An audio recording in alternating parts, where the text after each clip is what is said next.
কাঁধে কাঁধ মিলিয়ে বছরের পর বছর বিশ্বকে শাসন করে যাচ্ছে যুক্তরাষ্ট্র ও ব্রিটেন। ঐতিহাসিকভাবে দেশ দুটির মধ্যে সম্পর্ক রয়েছে।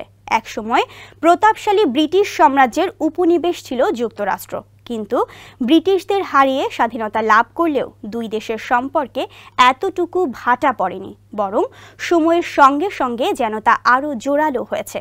তবে সম্প্রতি এক ঘটনায় দুই দেশ বিবাদে জড়িয়েছে। সেই জল কতদূর গড়ায় এখন তা দেখার অপেক্ষা। আরও জানাচ্ছেন আহমদুল্লাহ শিকদার। আলোচিত অঞ্চলটি নিয়ে শুনানি হওয়ার কথা ছিল ব্রিটিশ আদালতে, তবে সম্প্রতি ওই তৎপরতা থামিয়ে দেয় যুক্তরাষ্ট্র। নিরাপত্তা ঝুঁকির কারণ দেখিয়ে ওয়াশিংটন এমনটা করেছে বলে সরকারি নথিপত্রে দাবি করা হয়েছে। স্যান্ডেলিনা সো, রূপচর্চায় আভিজাত্য। বিবিসি জানায়, দিয়েগো গার্সিয়া দ্বীপে একদল অভিবাসীকে অবৈধভাবে আটকে রাখা হয়েছে কিনা তা নিয়ে ব্রিটিশ ইন্ডিয়ান ওশেন টেরিটরির সুপ্রিম কোর্টে শুনানি হওয়ার কথা ছিল। এই দ্বীপে যুক্তরাজ্য ও যুক্তরাষ্ট্রের গোপন সামরিক ঘাঁটি রয়েছে। এখানে যে কেউ চাইলেই প্রবেশ করতে পারে না, অর্থাৎ এই দ্বীপটি খুবই গোপনীয়তার মধ্যে রেখেছে দেশ দুটি।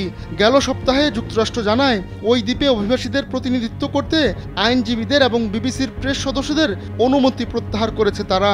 ওয়াশিংটন জানায়, তারা শুনানির জন্য মার্কিন সামরিক ফ্লাইটে কাউকেই চড়তে দেবে না, এমনকি তাদের আবাসন, পরিবহন ও খাদ্যের ব্যবস্থাও করবে না।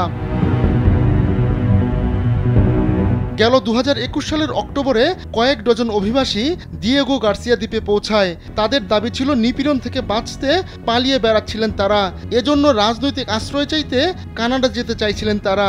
কিন্তু দিয়েগো গার্সিয়া দ্বীপের কাছে তাদের নৌকায় সমস্যা দেখা দেয়।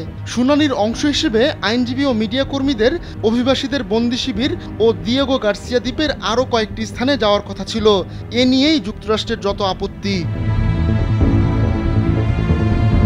যুক্তরাজ্যকে আনুষ্ঠানিকভাবে নিজেদের আপত্তির কথা গেল 3 জুলাই জানিয়ে দেয় যুক্তরাষ্ট্র। ওই ঘাঁটিতে আইনজীবী ও প্রেসের এমন ভিজিটে নিরাপত্তা ও কার্যকর অপারেশনের ঝুঁকি রয়েছে বলে জানায় দেশটি। যদিও এর আগে যুক্তরাষ্ট্র জানিয়েছিল, তারা অভিবাসীদের বন্দি শিবির, এর আশপাশের সমুদ্র সৈকত ও একটি চ্যাপল ঘুরে দেখার অনুমতি দেবে। তবে cinema theatre, saloon, bowling centre ও এয়ারপোর্টের টার্মিনালের মতো স্থাপনায় বেসামরিক নাগরিকদের যেতে দেওয়া হবে না। আহমদুল্লাহ শিকদার, কালবেলা ডেস্ক।